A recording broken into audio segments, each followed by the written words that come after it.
Seguimos este conversatorio en el Café Tortoni con amigos, intentando comprender aspectos de la realidad.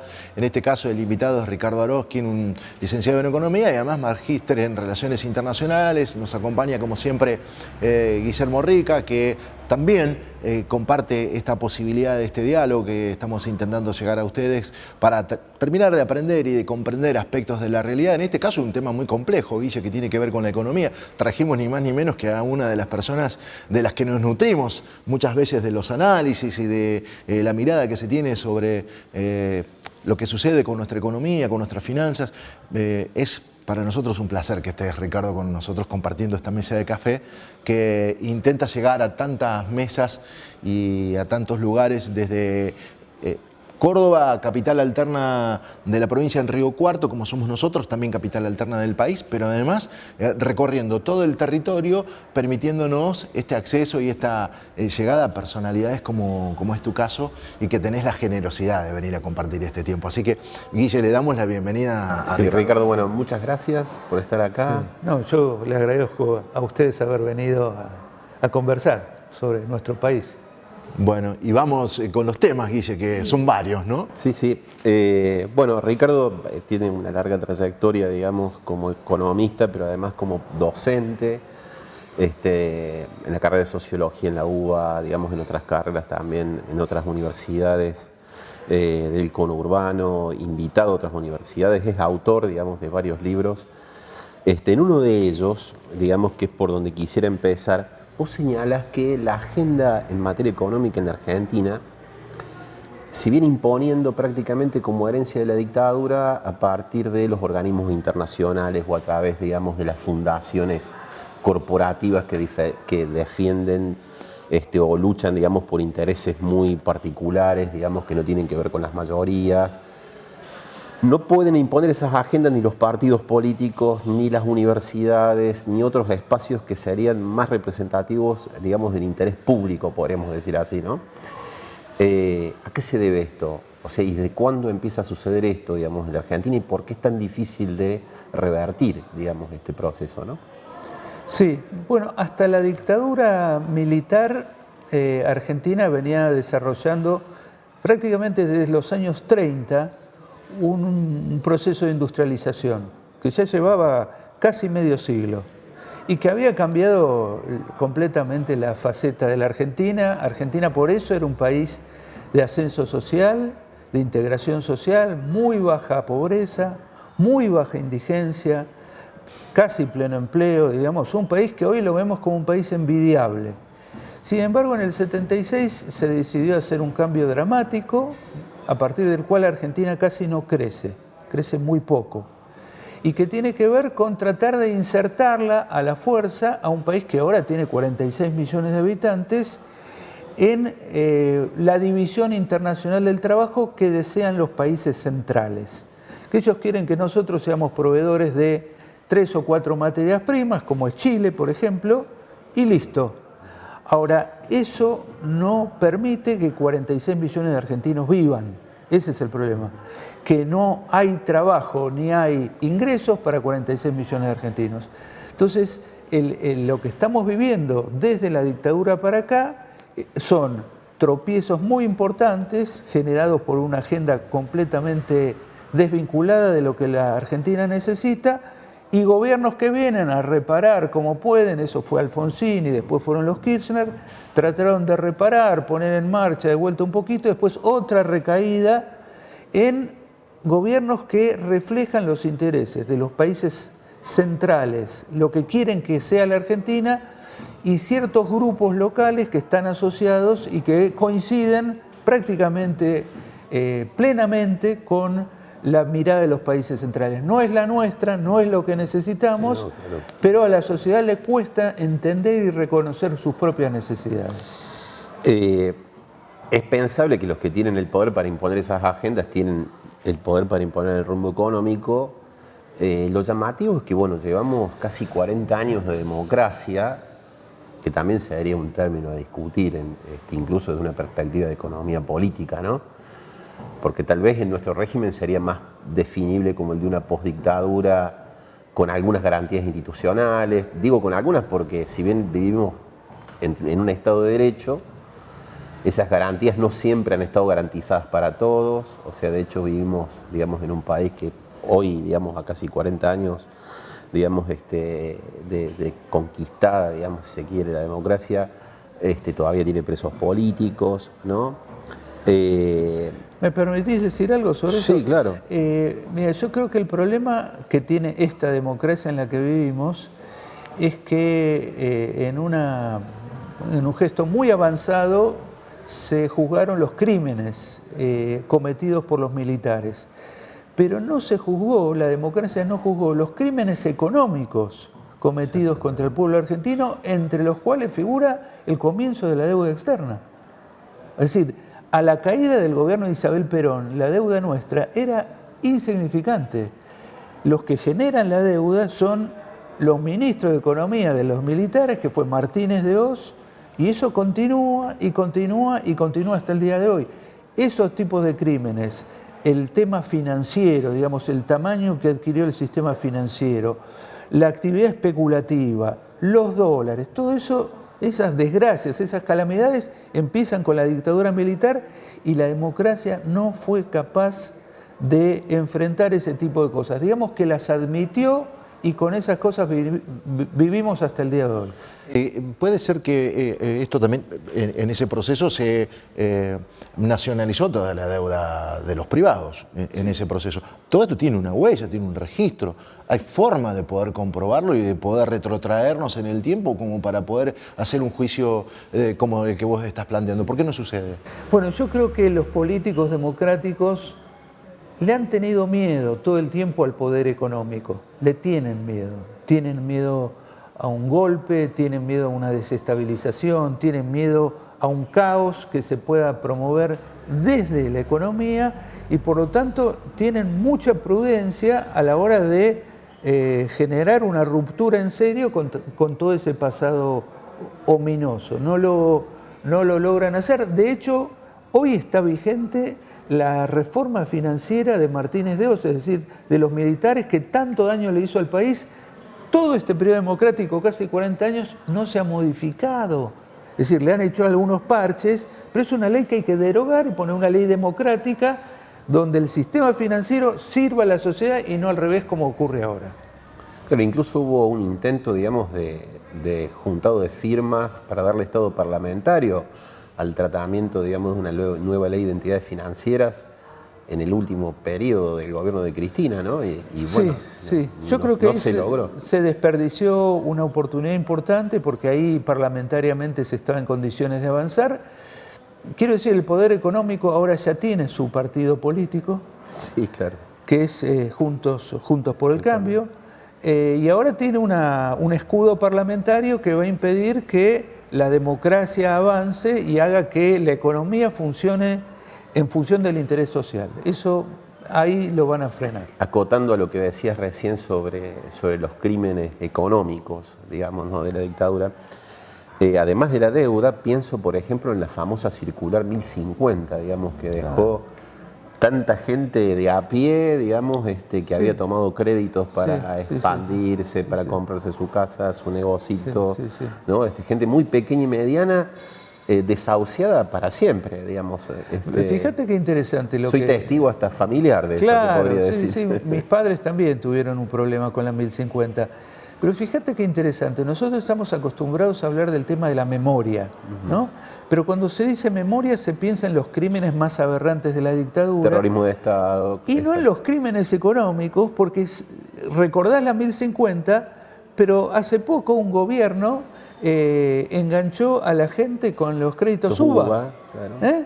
Y hizo lo mismo, además. Hizo lo mismo y hay una desmemoria completa, porque en realidad parte de los medios de comunicación, no pero gran parte de los medios trabajan en función de la desmemoria colectiva y la vuelta y la repetición de los mismos errores. Bueno, sí, en eso es como un amigo mío dice, es como si la Argentina viviera en un permanente día de la marmota, como aquella película, ¿no?, donde te despertabas y era siempre el mismo día, ¿no? Sí. Lo cual es un poco enloquecedor, digamos, ¿no?, de vivir en esas condiciones. Yo creo que ahí hay cierta responsabilidad de la política no de la política conservadora, porque Sabemos lo que es su mundo, pero sí de la política nacional, popular, progresista, como querramos llamarle, porque me parece que ahí hace falta una gran tarea de política, de esclarecimiento, de educación, que no se hace.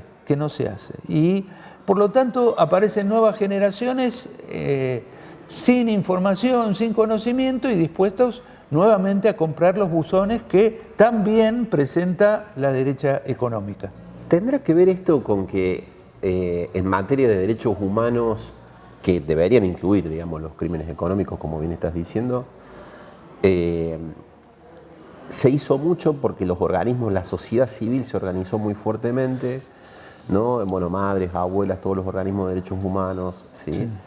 En cambio, no sucedió lo mismo, al punto tal que uno podría decir que en materia económica, incluso ese estado de cosas tan costoso y ominoso para enormes mayorías, pensemos que hoy por hoy tenemos un 40 o más, digamos, % de pobreza, está es como si estuviera naturalizado, digamos, sí. ¿No? O sea, ¿cómo se llega a naturalizar, digamos, una economía que es tan cruel, podríamos decir? Es como naturalizar la crueldad. Sí. Bueno, ahí tenemos un problema muy grave, que es que cuanto más subdesarrollado es el país, cuanto más pobre es la gente, cuanto más pobre son los medios de comunicación, los contenidos, los debates públicos, menor es la capacidad de la gente de comprensión de nada. Exacto. Esto quiere decir, te va degradando también humanamente, también tu horizonte, también tus preocupaciones. Los medios permanentemente te ofrecen estupideces para estar discutiendo. Sí, sí. Con lo cual, los sectores más tremendamente afectados, que aparte son los hijos y los nietos de los despedidos en los años 70, sí, claro. Que se transformó en generaciones y generaciones sin trabajo y ahora les echan la culpa y le dicen que son un peso para la Argentina, ¿no? Es decir, se ha invertido completamente el sentido de las cosas, pero estos sectores tan golpeados, tan castigados, tan hundidos en cada día ver qué como, pedirles a ellos que encima de todo tengan una comprensión, una lucidez, tiempo para pensar o para estudiar qué ha pasado en la Argentina, me parece que es una burla. Exacto, ¿no? Es como es agregar una crueldad más. Es digamos, una crueldad más. A la crueldad. Ricardo, como economista y como un hombre de referencia, ¿cómo evaluás vos que repitamos 20 años después el modelo de lo que sucedió con la Alianza y con los nombres en función de quienes ocuparon cargos? Por ejemplo, Sturzenegger en el 2000 con el gobierno de la Alianza y ahora con el gobierno de Macri, Melconian en esa época, pero Melconian en la década infame, cuando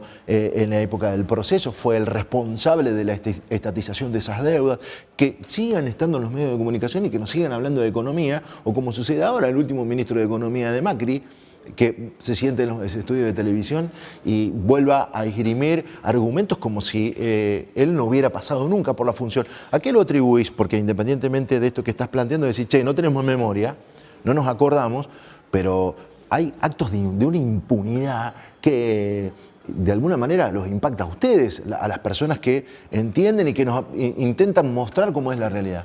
Pero mira, cuando vos sos economista y servís a los intereses más privilegiados, no te quemás nunca. O sea, te vuelven a reciclar porque ellos son dueños de los medios, te vuelven a invitar, te vuelven a preguntar como si fueras una gran autoridad, como ha aparecido Cavallo en los últimos tiempos. Es decir, ellos han decidido que vos sos una gran autoridad, hagas lo que hagas y digas lo que digas. Hay un gran periodista económico, Alfredo Zayat, que se ocupa sistemáticamente de documentar las barbaridades y las estupideces que dicen, los pronósticos que nos salen. Está todo documentado. Sin embargo, son inquemables porque siempre los consideran la autoridad. Pero la autoridad se las confiere el poder económico. Y la pobre gente común se los ponen en la televisión, los tipos con saco y corbata y hablando raro, y piensan que saben. ¿Qué es lo que me pasa a mí con el médico? Yo voy a un médico y me empieza a hablar en términos complicados y creo que sabe y me pongo en manos de él. A la gente le pasa eso con los economistas del establishment, con los economistas que trabajan para el privilegio económico, se los ponen ahí en pantalla y dicen, este señor sabe, bueno, debe saber. La gente es crédula frente a los medios. Bueno, entonces los tenés son predicadores. No son, la gente piensa que son especialistas, son técnicos, no, son predicadores de los intereses del poder económico. Y además con un formato de impunidad tremendo. Completamente, no se queman nunca, no se queman nunca. Ricardo, en una serie de notas que venís publicando en el Cohete de la Luna desde hace ya un tiempo, venís abordando la cuestión de los precios, ¿sí? En una de ellas del año pasado hablas sobre algo que elogias como un intento del gobierno de empezar a ordenar esto, que es obtener información, establecer un sistema, digamos, para obtener información clara, digamos, de las empresas. Sí. Que es algo que, por ejemplo, bueno, yo, por ejemplo, no sabía que eso era, digamos, una gesta casi heroica, digamos, conseguir, digamos, información transparente, digamos, del funcionamiento de las empresas.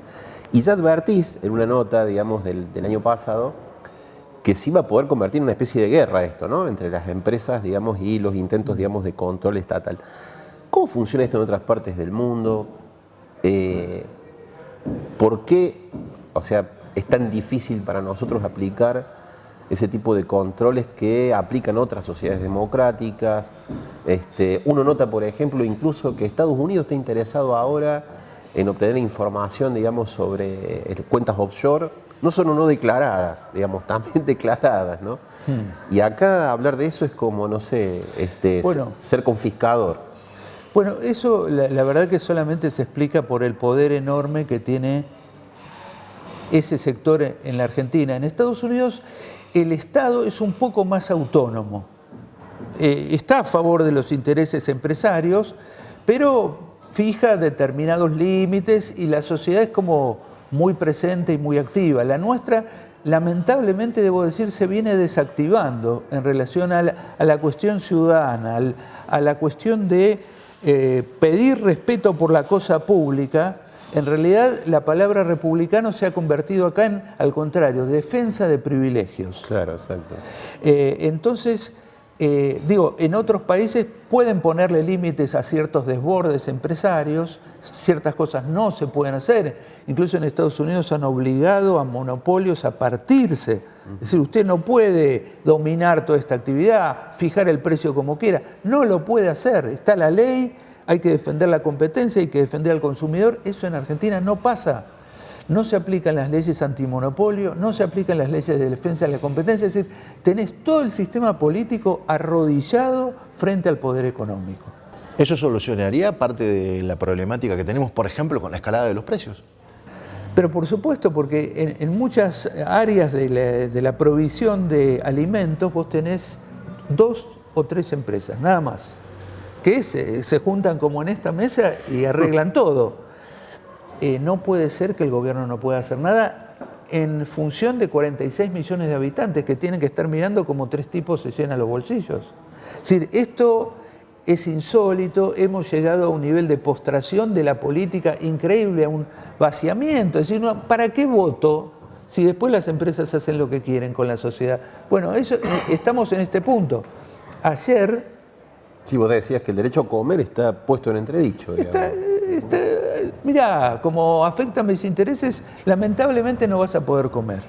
¿Qué es esto?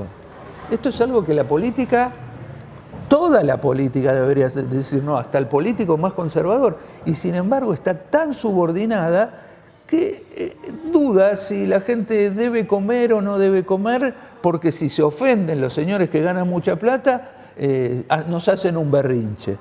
Bueno, eso es una cosa insólita. Bueno, volviendo un poco atrás, algo que dijiste que tiene que ver con la degradación de una situación desde los 60, desde la dictadura para acá, vamos a poner fecha, que es un poco también a nivel mundial, digamos, ¿no? Porque la desaparición de la clase obrera europea, su licuación, digamos, bajo los conceptos neoliberales de empresario de sí,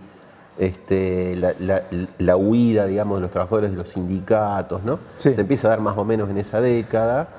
Solo que acá se hace con un genocidio, o sea, allá se hace con management, digamos, ¿no? Y acá se hace con un genocidio, ¿no? Pero aparte les sacaron los puestos de trabajo y los mandaron a Oriente, ¿eh? También. Entonces también los debilitaron a los trabajadores con eso. Bueno, claro, aplicaron una vieja recomendación de Hegel, digamos, acerca de por qué era beneficioso el colonialismo, ¿no? Para los que no tenían tierras en Alemania podían irse a tenerlas a África, Claro, digamos. claro, mandás la fábrica allá y los tipos acá quedan sin laburo y el sindicato no consigue nada y entonces se desafilian. Claro. Bueno,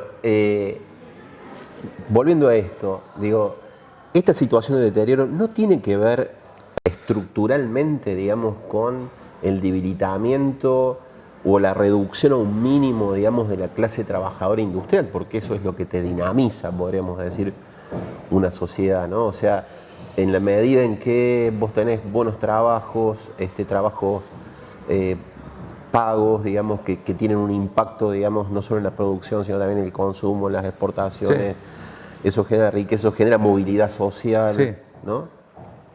Sí, no, el problema que tenemos en nuestro país es que todas las actividades que se perfilen a futuro como actividades a estimular, minería, petróleo, gas y por supuesto sector cerealero y otros, son actividades de muy reducida utilización de mano de obra, con lo cual pueden prescindir del resto del país.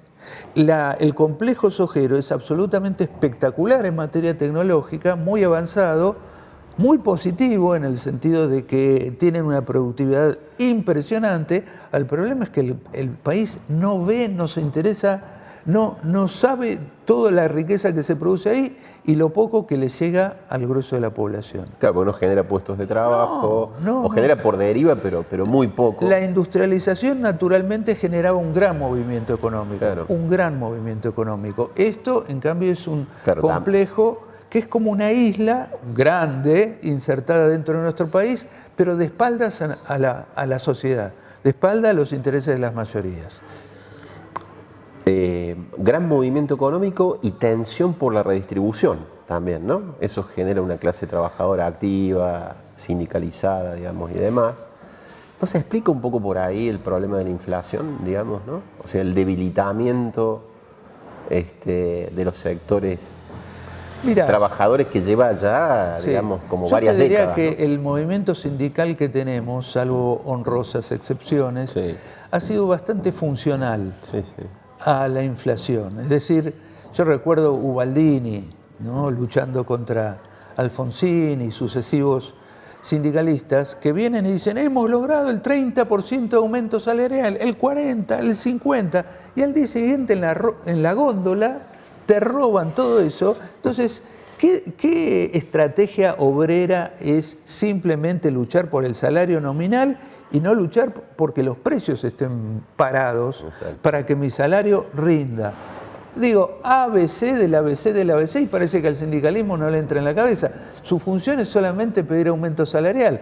Después el otro que te remarca y te roba en la góndola, no sé nada. Hubo en su época un sindicalismo que pensaba que el movimiento obrero tenía que opinar sobre muchas cosas de la economía, no solamente ir a pedir salarios y después irse un año a la casa. Sí, los movimientos de democracia obrera, digamos, ¿no?, que en gran parte, bueno, fueron destruidos, los primeros destruidos por la dictadura. Y el movimiento obrero nuestro llegó a ser, y justamente en Córdoba, formular programas económicos integrales para el país, no solamente deme un aumentito de salario, sino el agro tiene que funcionar así, la industria así, el comercio exterior de esta forma, el Estado, para que el obrero esté bien protegido y defendido en sus intereses en un esquema general.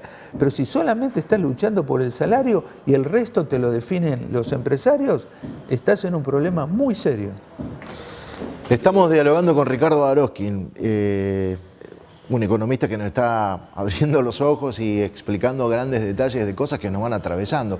Cuando hablamos de la cuestión industrial y estamos hablando en la provincia de Córdoba, está claro que somos una de las provincias más pujantes en materia de desarrollo industrial. Cuando hablamos de inversión primaria, de la producción primaria, estamos hablando de la soja, del maní, estamos hablando de la zona núcleo y está ubicada en nuestro territorio. Digo, como para que podamos ponerlo también en contexto todo esto que estamos referenciando, ¿no? Somos nosotros testigos de cómo la producción agrícola ha expulsado familias y trabajadores de los distintos lugares donde hoy por hoy la tecnología permite precisamente que esa mano de obra no sea necesaria y si no, no esté capacitada para poner en marcha y en funcionamiento ese equipamiento tecnológico que llega. Estamos en presencia de uno de los pensadores que nos ayuda a entender gran parte de la realidad.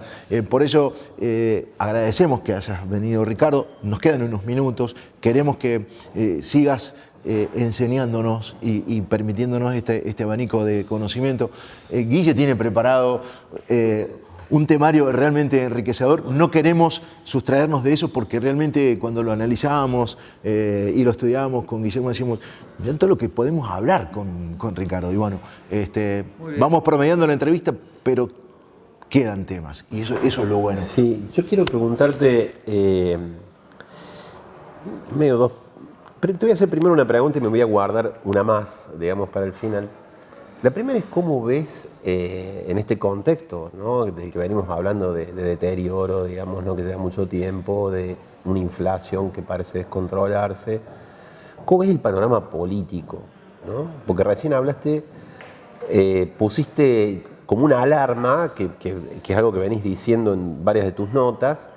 O sea, si el derecho a comer, digamos, ¿no?, está bajo borradura, digamos, en Argentina para muchos sectores, bueno, ahí no solamente está en riesgo, digamos, bueno, o sea, los ingresos económicos de los sectores mayoritarios, está en riesgo el régimen político, digamos, prácticamente, ¿no? O sea, ¿cómo ves la situación política de cara a un año que es preelectoral? Sí, yo la veo muy grave, porque, mira, ayer Indonesia, un país que tiene 279 millones de personas y es el mayor exportador mundial de aceite de palma a la India, a China, decidió no exportar más. ¿Por qué? Porque los aumentos de aceite en todo el mundo están llevando a que 279 millones de personas empiecen a tener problemas para alimentarse bien. Entonces el gobierno dice, se corta. Nosotros producimos aceite de palma primero para los indonesios, después para la India, China, etcétera, etcétera. No podemos decir eso en la Argentina. O sea, el interés mezquino de una minoría social se impone sobre el conjunto de la sociedad y todo el sistema político lo acepta. Sí, lo mira como espectador. La derecha la derecha lo milita y está feliz, y el gobierno está tímido frente a una imposición que termina destruyendo el bolsillo de la gente. Un gobierno que aparte me consta es un gobierno que venía a tratar de mejorar los ingresos de la población, consciente de lo que había sido el deterioro del periodo anterior. Y sin embargo no lo puede hacer, y es más, tiene miedo hasta de decirlo en público, que acá hay un abuso completo del principio de propiedad en función de una minoría reducidísima. En la Argentina tenemos un concepto que es el concepto de los límites sociales de la propiedad, es decir, que uno no puede, a ver, yo no, compro el Tortoni y tengo ganas de quemarlo, y lo quemo porque es mío. No existe, no se puede hacer. Bueno, esto en la Argentina parece que está aceptado cuando en todo el resto del planeta están discutiendo qué hacer con los ingresos extraordinarios, qué hacer con las distorsiones tremendas que se están produciendo. Acá en la Argentina no lo podemos discutir. Entonces yo veo con mucha preocupación eso, porque no hay ninguna fuerza social importante, organizada, diciéndole a la sociedad, esto se puede pensar de otra forma. Exacto. Estamos cayendo de pronto en una especie de dictadura del pensamiento único en función de una minoría muy reducida que tiene los bolsillos llenos de plata y que no le permite a la sociedad hacer ninguna otra cosa que obedecer lo que ellos quieran. Bueno, nada que agregar al respecto, pero en relación también con esto, ¿cómo evalúas, y en medio de esta coyuntura que tan bien describís, el, entre comillas, acuerdo con el Fondo Monetario? Y he escuchado voces, incluso de compañeros economistas, que dicen que es claramente un acuerdo inflacionario, ¿no? Y cuando escuché eso, y escuché al ministro Guzmán anunciando el índice de inflación de marzo, tuve la sensación de que el ministro Guzmán le hablaba a Georgieva y no nos hablaba a nosotros. No sé si estoy muy equivocado. Mira, el acuerdo, a ver, yo creo que pensar de acá a 12 años, ni en Argentina es posible, ni en el mundo es posible. Yo creo que el escenario está fuertemente cambiando, no sabemos para dónde van las cosas. Así que estar discutiendo qué vamos a hacer dentro de 8 años no tiene ningún sentido. Yo creo que fue un logro del gobierno que estos dos primeros años del acuerdo sean bastante benignos en materia de metas.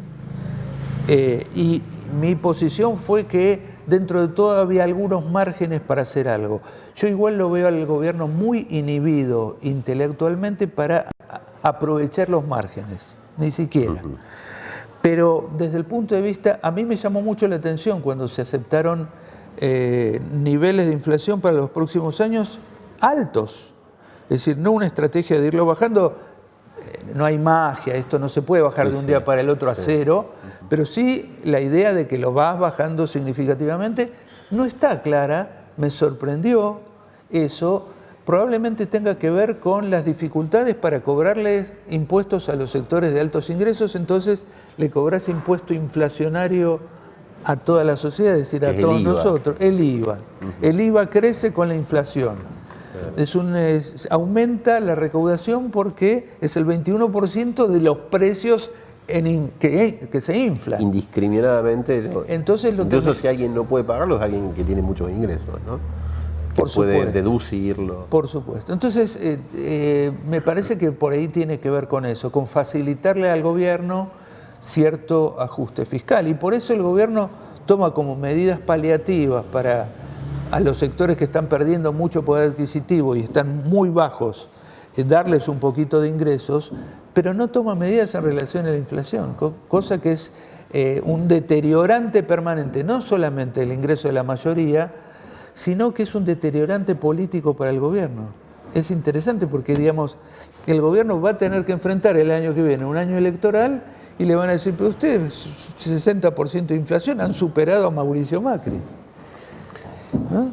La inflación también, última, digamos, la inflación, además de producir toda esta distorsión que también explicas, es un mecanismo de transferencia, digamos, porque permite abaratar, que es un volver barato, digamos, un país para inversores extranjeros, por ejemplo, no, en materia especulativa. En realidad, el momento óptimo para los inversores extranjeros es cuando se produce una gran devaluación. Claro. Entonces, todas nuestras empresas valen la mitad o un tercio y ahí vienen con $3 y te compran las empresas argentinas. A veces eso lo hacen argentinos, que tienen la plata afuera y después de un gran despelote cambiario traen unos pesitos, traen unos dólares y se compran alguna joya de la abuela. Pero sí, es cierto que la inflación genera un juego redistributivo que los trabajadores debían resistir, porque siempre pierden en esa. No hay cómo no perder. Si me das permiso, hago la última. ¿Qué expectativa tenés respecto de la evasión de los dólares de los argentinos que están afuera y de la posibilidad de que nos hagamos de parte de esa masa de dinero como para poder hacer frente, o como se planteó en algún momento, para pagar la deuda externa o para hacer frente a los desafíos que nos presenta la economía? Sí, no es sencillo porque nosotros necesitaríamos la colaboración de muchos paraísos fiscales y no estamos seguros de que todos los paraísos fiscales colaboren. Por ejemplo, hay un paraíso fiscal que se llama Delaware, que está dentro de Estados Unidos, que Estados Unidos lo deja funcionar y hasta las empresas.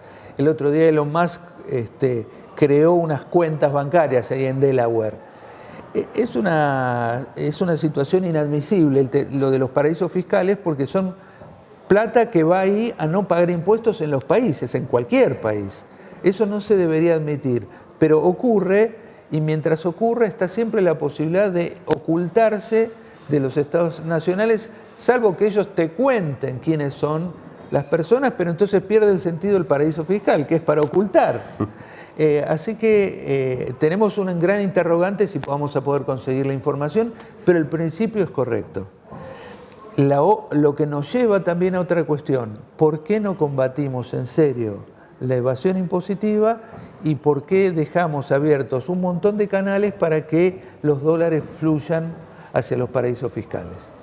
Con Ricardo estuvimos analizando aspectos que tienen que ver con nuestra vida cotidiana, con nuestra condición de ciudadanos. Estamos aprendiendo ciudadanía, escuchando a economistas con la condición de Ricardo y con la presencia de Guillermo Rica, que nos ayudó a llevar adelante esta entrevista.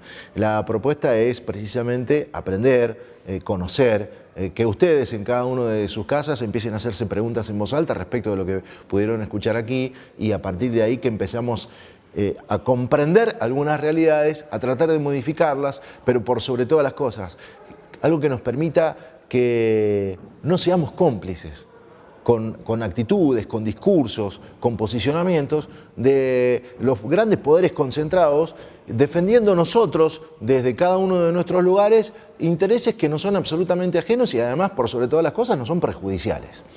Ricardo Aroskín, Guillermo Rica, estuvimos haciendo este conversatorio sobre situaciones vinculadas con la economía. Como siempre, haciendo periodismo responsable en La Ribera Televisión.